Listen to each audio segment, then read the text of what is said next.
Hello, ladies. I'm like a bad penny.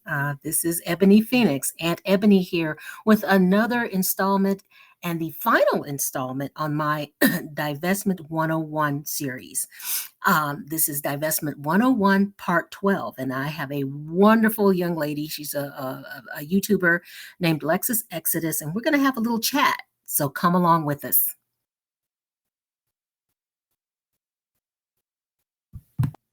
Okay, so I have Lexus Exodus on the line. Would you please say yes? Lexus, let us know that you're there. Yes, I'm here. She is here. She's here, everybody. For real, she is here. And she's not tied up in my basement. It is a real, honest to God interview. So how are you doing, Lex? I'm doing good. I'm doing great. Looking at the countdown until Christmas and just trying to get ready, but enjoying lots of friends and family time and enjoying myself. How about you? Doing great, doing the same. And I am very, very happy that you decided to join us on the show today. Everybody's really busy. Some people are chilling and other people are crazy busy and some people are somewhere in between. But anyway, let's get this game on. The first question I have for you, Lexus, is that when did you divest and why? That is a really good question. So I divested 6 years ago. And I always tell people that I had no idea what divestment was when I did it. I sort of just haphazardly divested. But about 6 years ago, I totally hit rock bottom. And I was with my son's father then, and I mean, he ran the gamut when you think of like the prototype of sort of like what I like to think about is that trope of the Tyler Perry bad guy. But so he was broke. He was uneducated. We were impoverished, and he had bouts of unemployment. He was also very abusive. Oh, no. Yeah, it was awful. I don't now in hindsight, they say hindsight is 20/20, but in hindsight, I really don't know why I stayed so long, but I stayed with him for a really long time until we ended up having a verbal altercation and a physical altercation that just was insane and involved his brother. And that was my breaking point. I remember thinking like, hey, well, shoot, it's one thing if this man puts his hands on me, but I'll be damned if I'm going to let his brother beat me up too.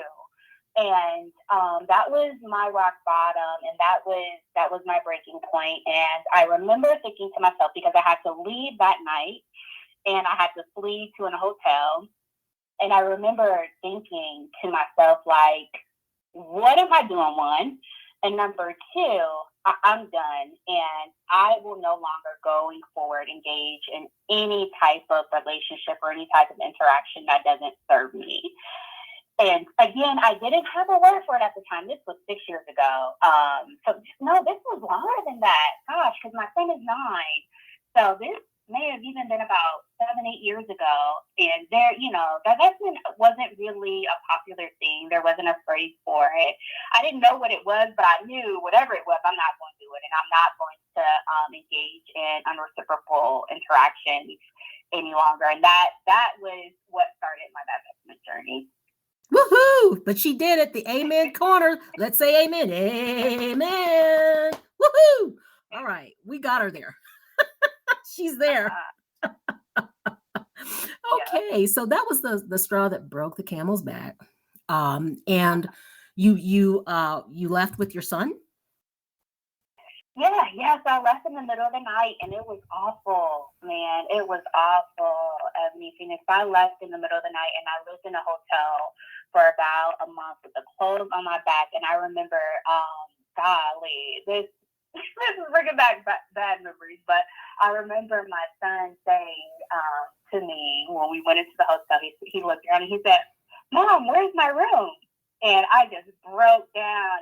But that was like, I want to say it was a tough moment. It was one of my lowest points, but that was the catalyst that made me who I am today. Because after that, when I tell you I was on a mission and things just changed and did a total 180, that really was the catalyst that kind of catapulted me to change and to be the person that I am today. Okay, so you got your kid, you ran to a hotel, all right? You stayed there for a month. Okay. So let's talk about your divestment journey from there. How did you do it? I mean, you got away from Sambo, okay? Bobo, whatever you want to call him, but you got your baby. It was you and your baby now. What happened? Yep. Oh my Lord, I slaved. And so it was, now that I think about it, I don't even understand the strength of a woman, right? Right. I don't even understand how I was able to power through that, but I really just focused day by day. I was in a dead end job. I was overeducated and underemployed, and I worked at a dental office. And it was awful. I worked like 12-hour shifts and, just juggling that, and then also trying to be a parent and dealing with the things with my son's father. It was a lot. But for me, how did I divest? I just had an end goal, and I focused on divesting holistically. So for me, a lot of people like to critique divestors and say that, oh, you guys just are hyper focused on them. For me, divestment is a holistic journey. So I divested professionally, and I realized I was in a dead end job that lacked opportunity. So I kind of uber focused on my end goal, and ended up landing a job in healthcare management that tripled my salary, that was a corner office, and that was in a managerial role 6 months after leaving, that relationship. So I divested in that way. I also divested personally, so I distanced myself from my family because it was toxic, and I had my family is a prototype of what you think about when you think about like Blackistan dysfunction and toxicity. So a lot of addiction, a lot of substance abuse issues, and a lot of like generational cycles and curses happening there. So I established some space there, and of course I also divested romantically as well. So I didn't date at that time at all, and this is what I promote to other women who ask me about suggestions and recommendations. I didn't date at all, but once I finally did, and once I was able to start over and get acclimated, I said, you know what? I'm only going to engage in romantic interactions that serve me as well. So Wonderful, wonderful. The Amen Corner has to do this, okay? Yes, yes, baby. Okay. So you made some distance between you and your family. Okay. So what did that look like? Oh boy. Okay, so what it looked like is people just call me the stuck up rich auntie, even though I was real poor. They called me the stuck up rich auntie who never came around. And it really was, and so I'm an introvert to begin with. Like I'm just that way at heart. But for me, I understood that my family was dysfunctional. There was a lot of toxicity, a lot of things that were unhealthy. So my family was content with just collecting government assistance every month and not really striving to educate themselves, not striving to make professional accomplishments. The majority of my family, they're high school dropouts. So I was sitting here like, when I did hang with them anyway, way back when, I would go out with them, but then go home and wake up in the morning and go to work the next day and then go to class the next day, whereas they were just still hanging out. So for me, that what it looked like is I really just had to kind of just establish distance. I mean, I don't know how else to say it. I just, was just like, yeah, I know this cookout is happening. I know Mimi's birthday is this weekend. I know that you guys are having this get together, but I gotta focus. There's work to be done, and especially me being a mother and not having the help and support of another co-parent, I really felt an obligation to really just change my circumstances and level up my circumstances. And so I really did just kind of just I don't know what you would call it. I guess just cold shoulder my my familiar relationships that did not serve me until I was able to figure things out. Wonderful, wonderful. And I honestly, you just wonder how much could be accomplished by these beautiful Black women and girls out here if they could just focus on what benefits them and focus on their betterment, and or children if they have them, and then move on from there into spaces that are nurturing and supportive and even helpful for them. If not all three, one of the three. And I'm so happy. Oh, we are all blessed that you did that, because I love your show. I love your show. I send your show to people. It's like, okay.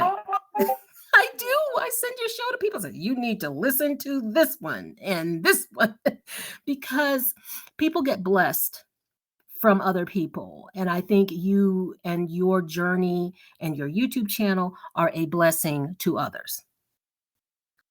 Oh, that really is heartwarming. It makes me smile. And I think what you said though is so interesting, because I wonder about that too, because I know like a lot of Black women just innately are these incredible people, but we grow up, we talk about that idea of the rose that grows from the concrete.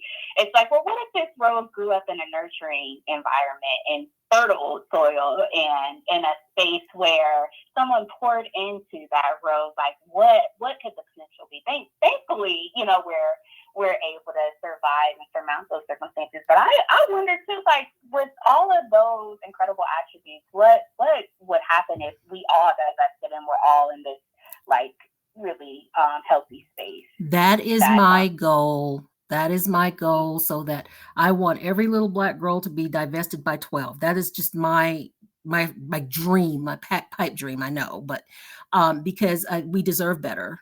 We deserve more. We deserve support. And a lot of times we go through what we go through without support, but we still make it. And then we don't even have our community behind us going, yay, yay, yay. We don't even have that. It's just kind of like, you're nothing. Just stand behind until Sambo, Bobo, Tyrone, whoever decides that they need something from you. Just be on standby. And that's really short-circuiting. That has short-circuited the African American community for a very long time. So thank you. Now, so you had your baby, you got your baby out, got yourself out. 6 months later, you were given, Shakita the cold shoulder. You were being the stuck-up aunt. you moved across town. That's what happened, though. It is. So, well, hey, some of us have to divest this way. And that's, it is wonderful that you're here, because you're somebody who divested not too long ago versus somebody like me who's been out in the desert wandering with messed up sandals forever, wanting some company. I mean, so it's wonderful to hear a fresh voice. So you did that. All right. So you got your master's degree. You got a better job. You've got so how, Miss, did you stay divested? Because I'm sure you had a few people come around and go, you're stuck up. Why don't you come see the family? You think you're better than us. Yada, yada, yada, yada, yada, yada, and yada, yada, yada. So how did you stay divested, sweetie? Honestly, it's like I said, I know like people struggle with this, but I'm a natural, like, a lone wolf at heart. So it wasn't difficult for me just to kind of filter out the noise. So honestly, I just laser sharp, like focus on, my objectives and the things that I wanted to accomplish and what was important to me. So it wasn't difficult for me to, to stay divested and to stay super focused and uber focused on the things that poured into me and the things that were mutually beneficial at all. It just was not. I'm sorry. But I mean, I guess I did. For me, though, I will say that I still did interact very regularly with my immediate family. So with my parents, and I have much younger siblings. And so I guess that was a little bit helpful. But then I also had this kid I was raising too. And so honestly, I didn't have much time to worry about anything else. Well, that's exactly. Over here, we say it's you. Mm-hmm. It's you, baby. It's you. Divestment is about putting you and your needs above that of everybody else. Because I always give this analogy of a water pitcher, a crystal water pitcher. And if everybody comes in thirsty, dusty, dry, and they pour water out of the pitcher to drink and be refreshed. The Black community, what they do, or the Black collective, they leave that pitcher there and nobody is filling up that pitcher. Whether that pitcher be sister, mom, big mama, grandmama, aunt so-and-so, whoever, women are not supported and refreshed and resourced. Okay, so if everybody's coming and taking a drink because they're dusty, well, who's going to help that beautiful crystal pitcher? It needs to be cleaned. It needs to be refreshed with water, right? But another community has to do that. Another community has to take that crystal pitcher and make it beautiful again and put water in it. Come on. Mm-hmm. Yeah, I think the perfect analogy to your point is I look at the community as a calendar. Like, no matter how much you pour into it, no matter how much you invest into it, it's just all depleted. It's just a pocket with a hole in it. So yeah. No, I'm right there. I totally see. So life is getting better for you, right? So what I like to tell the young ladies, I don't know about you, but a lot of women like me, there was trauma involved. Lots of trauma involved. Uncle so-and-so, cousin so-and-so, daddy, mama, granny, pa, whoever. And everybody was mean to you except the dog, if you had one. And a lot of women, I think you made a great point, when you get away from the crazy, you have to process what happened to you and see it for what it is. Then you can see it for what it was. So you're in the was stage and you're past that now, and you got your cute going, you got your money going. Okay, so how did life come together for you even after that? Oh man, I think that, gosh, that's such an impactful statement what you said about how it takes a while for us to process, because for a while I was just operating in survival mode. You know what I mean? Like, for a while, even years after removing myself from that situation, it was still, I had conditioned myself to operate in a state where I was a little bit detached. And so I was operating in survival mode. I was on edge all the time, and just not really being able to relish and live my best life. So, but anyway, what I will say is that things just gradually started to change, and that involved a lot of self-care, a lot of inner work. So we're talking about years of therapy for me to really sit down and process and reflect and to talk through the things that happened to be in my trauma and how to go about healing those things. We're also talking about, after going through that, just having the luxury to be able to sit back and practice self-care methods like, I'm able to sit down and meditate, as opposed to, staying up late at night and worrying about how I'm going to meet, next month's rent, I'm actually able to, sleep in a little bit and have a restful night, and then in the morning have a slow morning and get my bearings together and journal and meditate and reflect on things. And then also around that time a few years later, I met my husband, and I did not intend on meeting him. I tell everybody out when I met him, I was intentional being a cat lady. I had just honestly, Ebony, I deduced that I was going to just be single for the rest of my life. I thought that every man was the same, and I thought that this is it. This is all that's out there. Nothing's going to change. It's going to be just a different guy, same issues. And so I didn't even want to seriously pursue anyone again. I didn't. I thought, okay, well, I'll just be happy with raising my child and be content with that, and I'll date casually while I'm doing that. And I met my husband, and he came through like a knight in shining armor. And he was not from the community. He is a white guy, and this was the first non-Black dude that I had ever seriously dated. And he was just amazing. He was all the characters that I wanted. As a young adult, as pursuing those romantic relationships that I pursued that ended up flopping and blowing up in my face. He was chivalrous. He was kind. He had integrity. He was hardworking. He was just an incredible person. Okay, let me stop you right there. You put down a few. You put down a few adjectives that I want to go back and revisit. Because even now, at my age, I'm middle-aged, and I mean, I'm cute, but I mean, I'm still my age, which I'm very happy to be.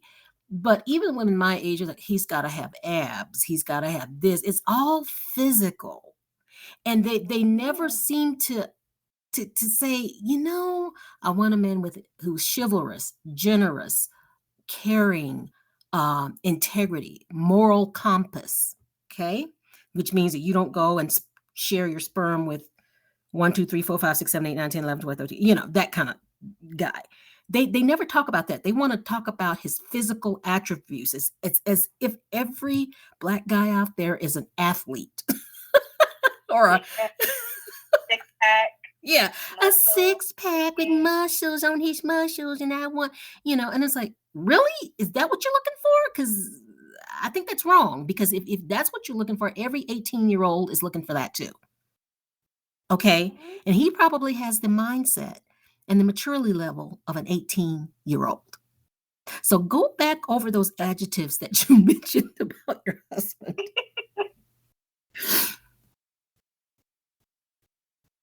Yeah. So I missed the question. You said those adjectives.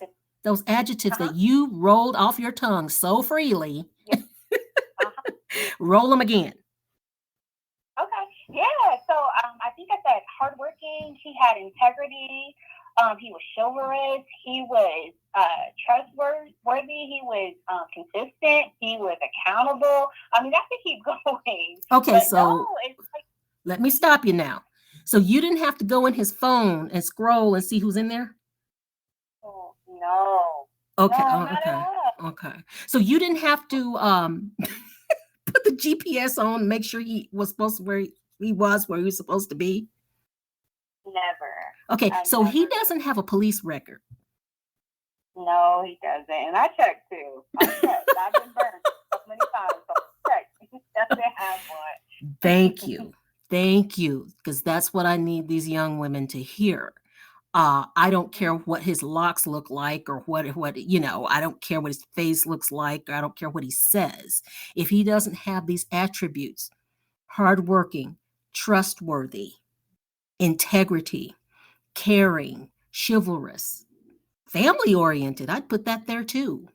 And no felonies. Misdemeanor, I wouldn't even take misdemeanors unless it's like, I don't know, these marching somewhere or whatever, but I wouldn't even take that. I mean, if he can stay out of the justice system, I can stay out of the justice system. He can stay out of the justice system.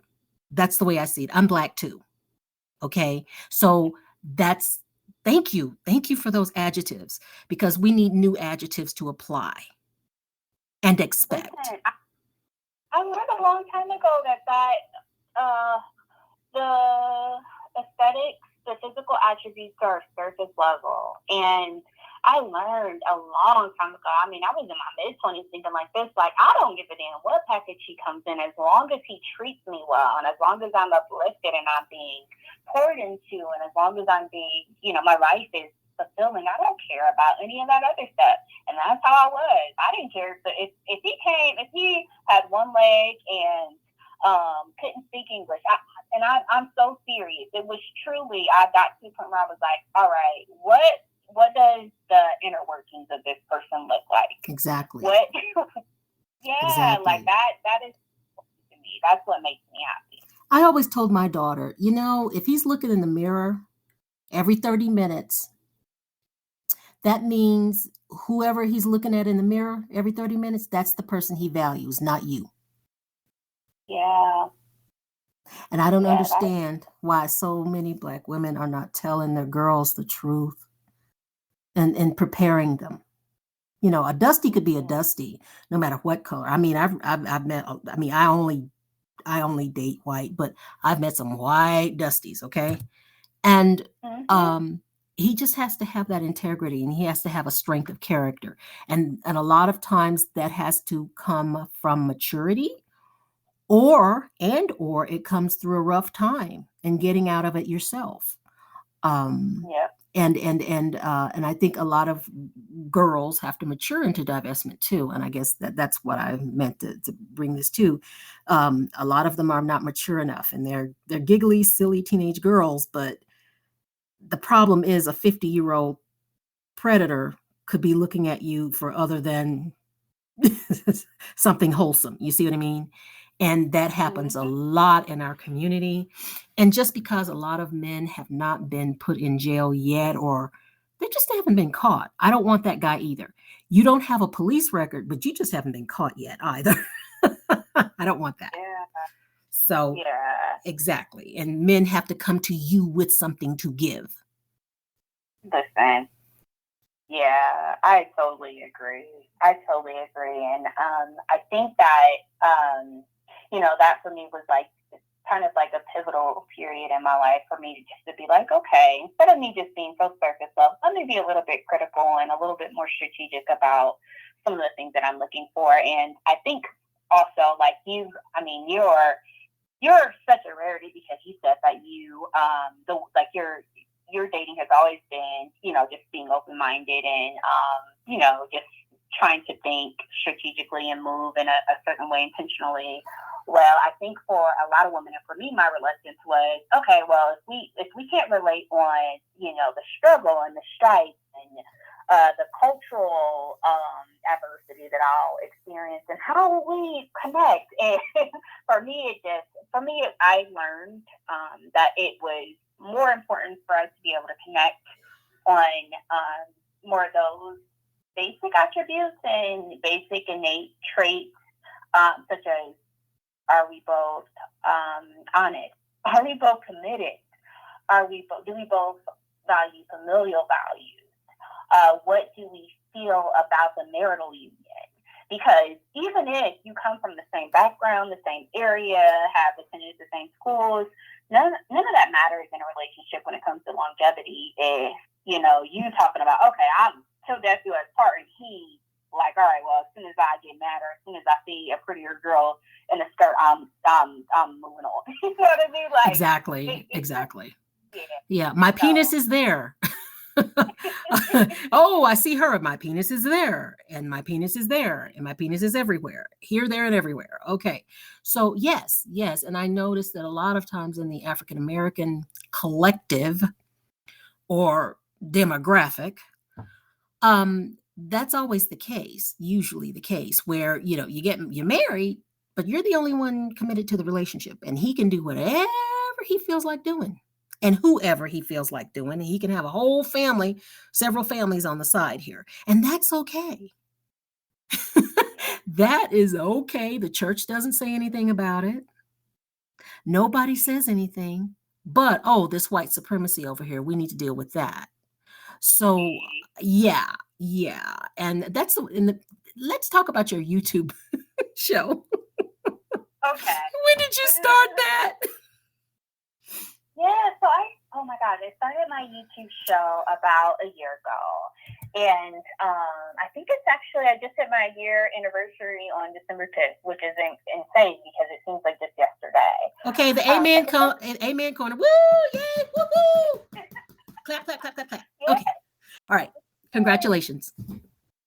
Thank you. Thank you. And the growth has been incredible. And to see how many girls, young Black girls and women that I've been able to reach and that the content has resonated with has been amazing. And I'm really, really happy about that. But my channel, so what I focus on is just self-empowerment for Black women and girls.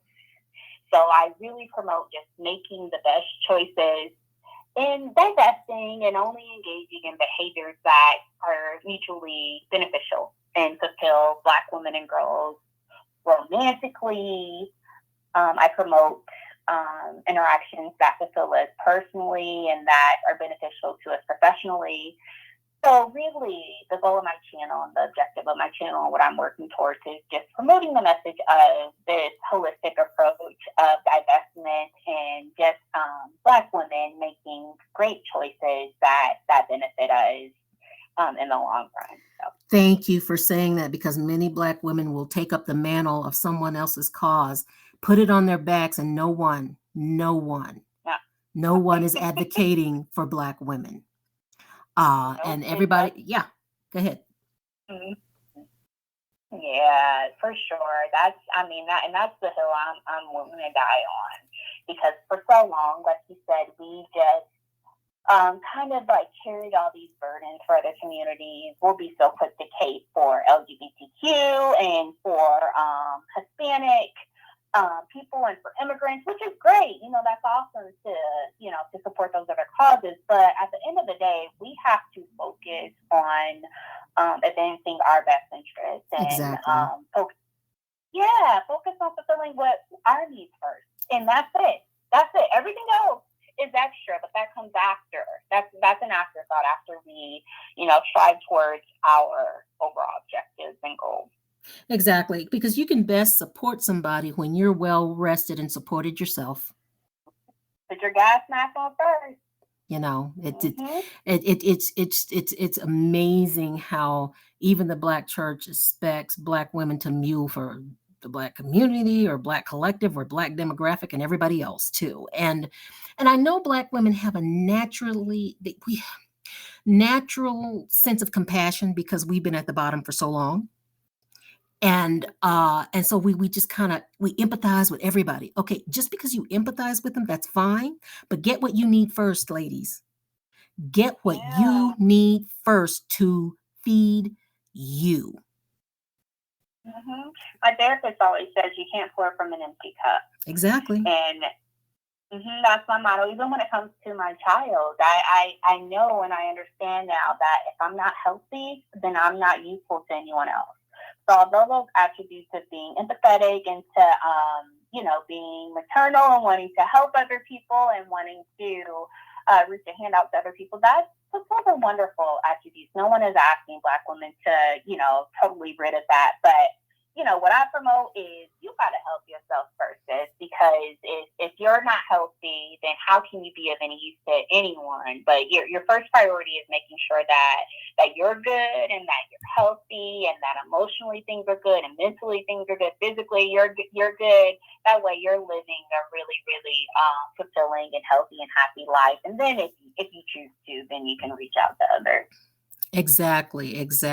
And thank you for putting that out there. I got one more question for you. Mm-hmm. What do you do for funsies? Oh my God, that's such a good question. So I'm a dog person, and I used to hate pets. I used to hate animals, and now my husband, when I met him, he had Chewy, which is a dachshund dog and a Chihuahua mix. And I fell in love with her, and now I'm just a little dog lady. So I have a Morkie, which is a Maltese and a Yorkie mix, and I have my Chihuahua, and I love spending time with them. I love spending time with family. I love doing movie nights. I love also like my hobbies, my channel. I love that as well. So I think what really makes me get out of bed every morning is just my family and my child and my furry babies. Wonderful. So thank you for your time today, sweetheart. I always call you the Princess of Divestment because and don't beat me up for that one, but that's just how I feel. So I appreciate that. So if you would do me a favor and put in a plug for your channel. Now tell us when do you go live? You do have a Patreon, which I have been trying to join for the past 3 months and can't. But anyway, we'll do that. But to tell us about your channel, when it's on, when to look for you, where to look for you, how. Awesome. No, that's incredible. Thank you so much. So you can find me on all social media platforms at Lexus Exodus. So I stream live on YouTube at 6:30 ET on Thursdays and Fridays. And then I also have a Patreon, like you were so kind of mentioned, where I also stream on Mondays and Wednesdays. That's patreon.com/Lexus Exodus. I really, really appreciate that. Thank you so much for this. I really Yeah, I'm running the young ones over there as fast as I can because for me, this is a labor of love for me. This is a labor of love because I like to see those little brown girls flourish and be just considered just as good as everybody else. And they are just as good. I just want those brown girls to realize that. That's all. So yeah, get over there. Lexus Exodus. She streams live. Look for her on all social media platforms. She's a lot better at it than I am, ladies. So you go over there and you get your dose. Get your dose, and you do it at least once a week, right? Yeah, so I do it twice a week on YouTube and then twice on my private platform on Patreon. Awesome. I do it. Go find her. Go find Lexus Exodus. Go find her, the Princess of Divestment. And I would also urge you to please check out the Queen. I have to mention her every podcast. Divested Zealot, my queen. Okay. She's also on YouTube. She has a Patreon. Please go and check her out. She's the kind of lady who will just give it to you straight, no chaser. So please take a look at her. Lexus Exodus, thank you so much. And I hope to be able to speak to you again on another topic. Thank you so much for your time. This was so much fun. I really appreciate it. Wonderful. Happy holidays, lady. Bye-bye. I'll see ya. Bye.